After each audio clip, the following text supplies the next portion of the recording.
collectors. Today on the channel, we're going to take a look at something a little bit off the beaten path. I saw it, I had to have it. It looked amazing. Post-apocalyptic, bread and butter, military-ish, really in that whole military fallout, post-apocalyptic sci-fi stuff. I love that. But most of y'all know that G.I. Joe is my bread and butter. Every now and then I go off the beaten path and try something like this. Well, this is something from Fantasy A or F, what is this? FDOC Toys? I'm not sure.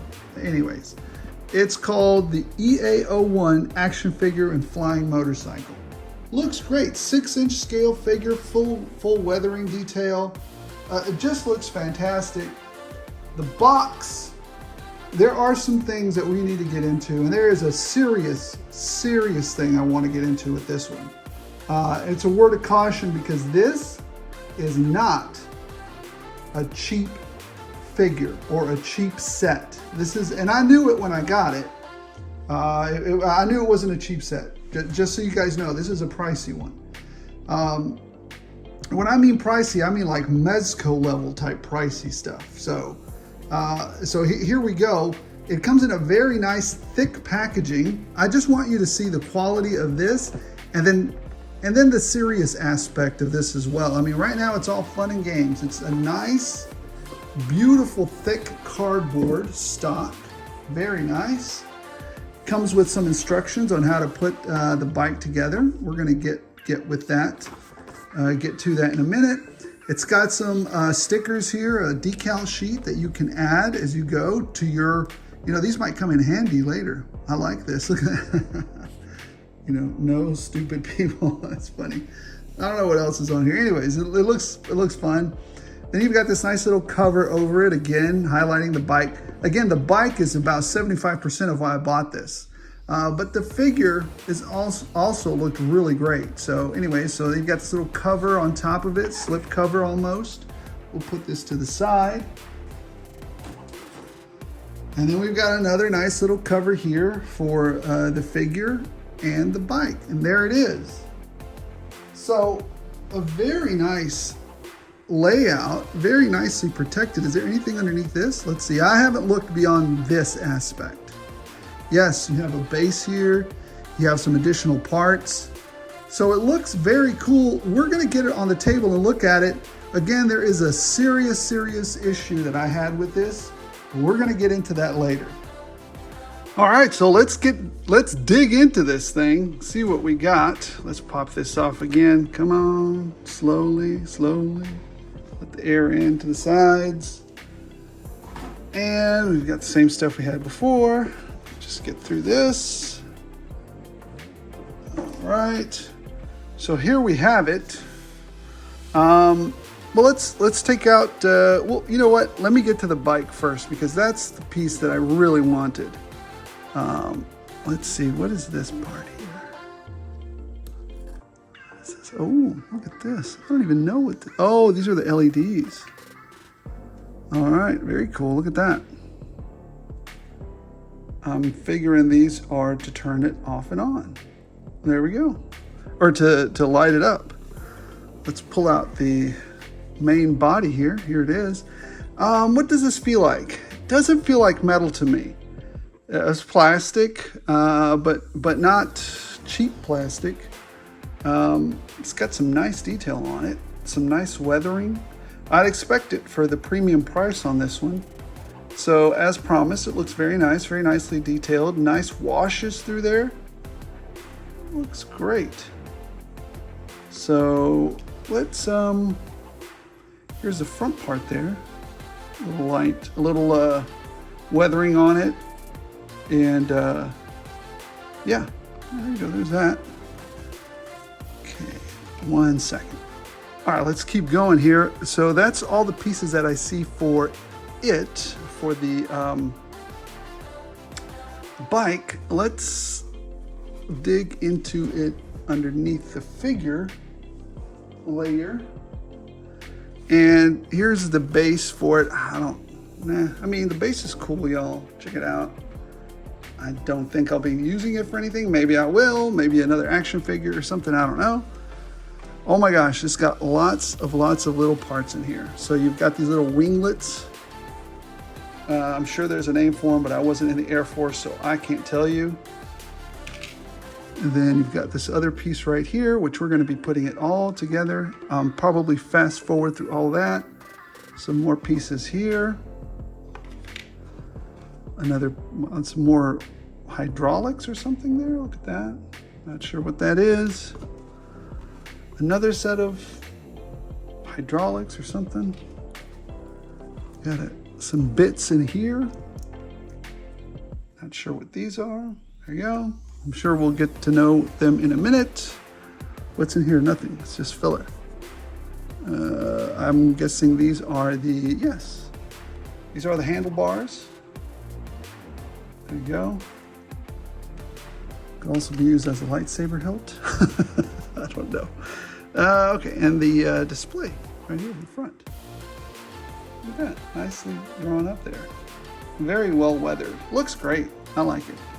Anything else? Is there some? Oh, look, here's a piece here. I am thinking, yeah, this is the piece that you drill down into the diorama for it to stay. Okay.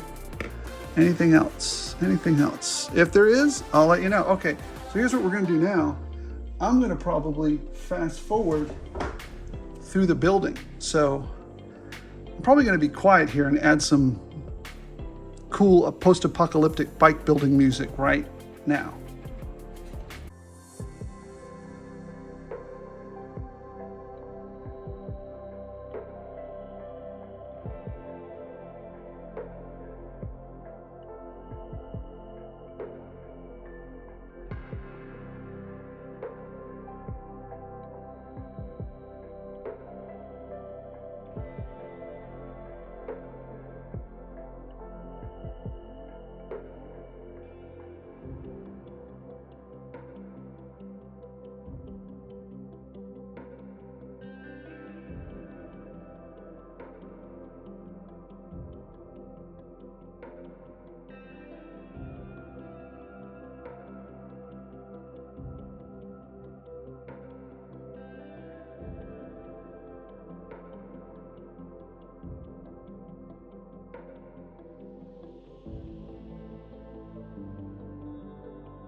All right, so there it is. There's the SCI-FI bike, post-apocalyptic bike that I wanted to buy it for. I'm not quite sure how this works. I'll read through it in a minute. We'll figure it out. I bet it's one of those magnetized deals where you just get a magnet next to it or something and it turns on or something to that effect. Let me see. Or do you have to click on it or something? I don't know. I bet it's like a magnet or something and it'll click on. But anyways, there it is, fully put together. Here's the thing. I had a heck of a time with these. I don't think they're even on there still. I mean, they're just, I mean, this is a very, very, very clenchy type of situation with this thing. The parts are thin. There's quite a bit of force used in getting them in. So I would suggest being very, very careful when you're putting this together. It's not for the faint of heart. Let me tell you, you just don't want to destroy something that's one of those prime, look at that. Look at that. Jeez. You don't want to destroy something that's kind of one of those premium type situations, right? So let me see if I can put that on a little better. No. And so this is another thing. I had a heck of a time getting this in there, and now I'm having a heck of a time getting this one in here. So anyways, I am not gonna fool around with this too much. So there we have it. I'm gonna leave it there. Maybe I can dink around with these, putting some oil in there and slipping them all the way in. That wasn't easy, that wasn't easy. These were rather easy. Slipping this in was kind of tough. For the most part, it's very nerve-wracking. That's what I'm looking for. All right, let's move this to the back a little bit here. And actually, we'll just move this over to the side a little bit. And let's get to the figure. And here is where we get to the nitty-gritty. When I first open this, as I always do, I always take a look at the figure, right? Let me take a look at him, see what he looks like, and he actually looks really great. A lot of weathering on him, soft goods, feel great. They look great. They've got a lot of detail on them. I mean, they look really good. Now, here's where we ran into a couple of issues. When I went to check the joints, everything was working fine except for the joint right here. Legs were working fine. So here, let's just go through the articulation. Feels like he's got a waist, an abdomen cut, and he has a crunch right there. So he has a crunch there, and he cuts to the side. It's almost like a spring there also. So it feels like there's some kind of a spring there, which is interesting. I've never seen that. He can kick up that high, of course, with the legs down here. It's going to hinder it in the soft cloth. Does he have has somewhat of a thigh swivel there, but more like a hip swivel. Does he have a boot cut? He does have a boot cut down here. Feels like double jointed legs or double jointed, but I don't know. He goes that far back. And here's where he can do a T-pose pretty easy, very easy. But here's where I had the problem. He does have a cut at the bicep. Now here's where the super nerve-wracking stuff was. See this? See if I can show it to you. See those stress marks? This is a premium format figure, highly premium, for this stress stuff to be happening. And the reason that happened is because I had to heat this. Now, if you're not an old school collector or just somebody who's impatient, this would have snapped off. Because what I had to do is, number one, I had to heat it up 3-4 times. Number two, I had to go get some shock oil and leave it for 24 hours. And then number three, I had to slowly work at it with a pen. Not a pen, but like I have some modeling tools or some dentist tools that I use for modeling, and slowly work in there the oil. And then when it finally let go, double jointed elbow worked fine. But look at those stress marks, y'all. That is unacceptable. That is absolutely unacceptable for a figure like this to not have the QC in it.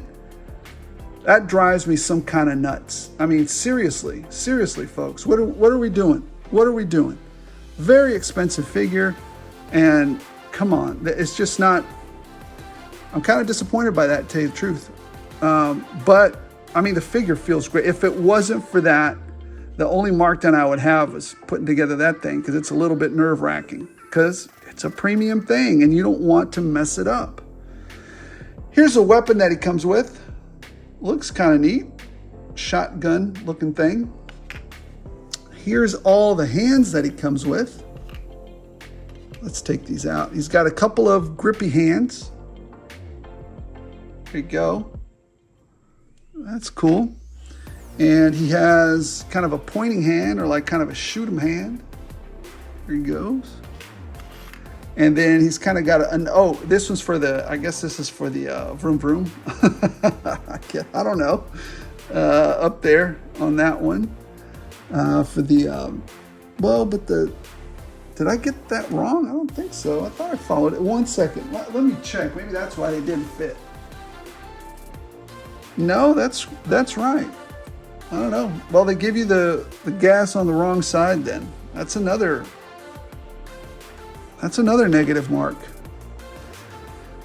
Goodness gracious. Look at his hands. I mean, the design on this and the detail on this figure, and he also has these hands, is amazing. I mean, I'm just going to tell you right now, look at the design on that. Look at just some close up. It's very nicely done. And it's a shame. It's a doggone shame that they're so close. I mean, I still like this, but they're so close, and just to goof it up with some dumb stuff. Here are the goggles he has. These are great reuse. I might be able to make reuse of these. I like these goggles. Here are the head sculpts. He's got 2 head sculpts. Let's pop them open. Let's put one on there. See what the best one looks like. So he just has that one weapon. That's fine. Didn't buy him for the weapon. Bought him 85% for that thing, and then about the rest for that. So which one should we use? Okay. Which one should we use? Here are the face sculpts he comes with. Oh, I guess this one's more for riding, right? All right. So yeah, because look at the necks. Look how he does the necks. Huh. All right, so let's plug this one in there. See how hard it is to plug it in. Oh, there it is. All right. Go in. It went in. Oh, but it's so easy to pop out. There it goes. It's in there, but it's pretty easy to pop out. There you go.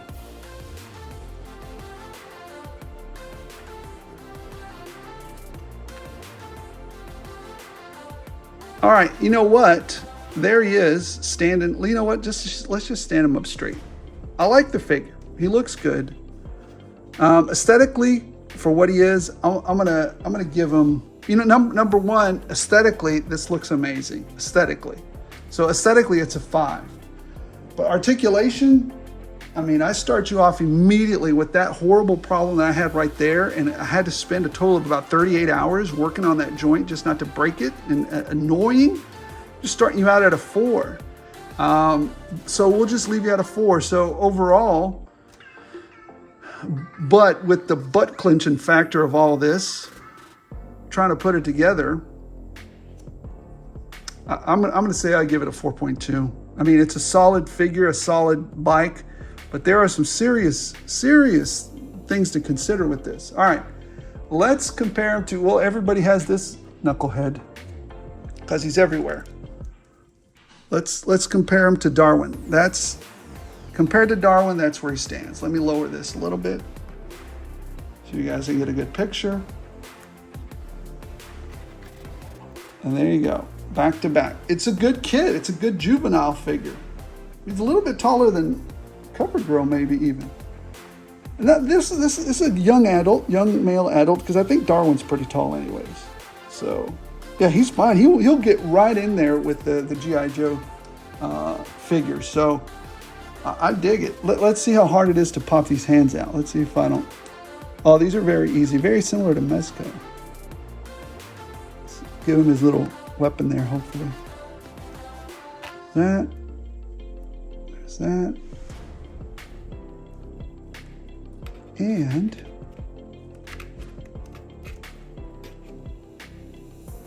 just gotta get right up on there. There's that.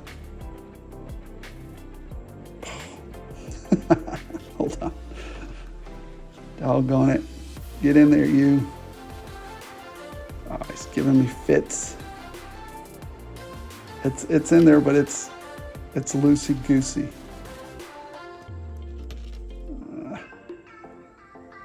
I mean, it's in there, but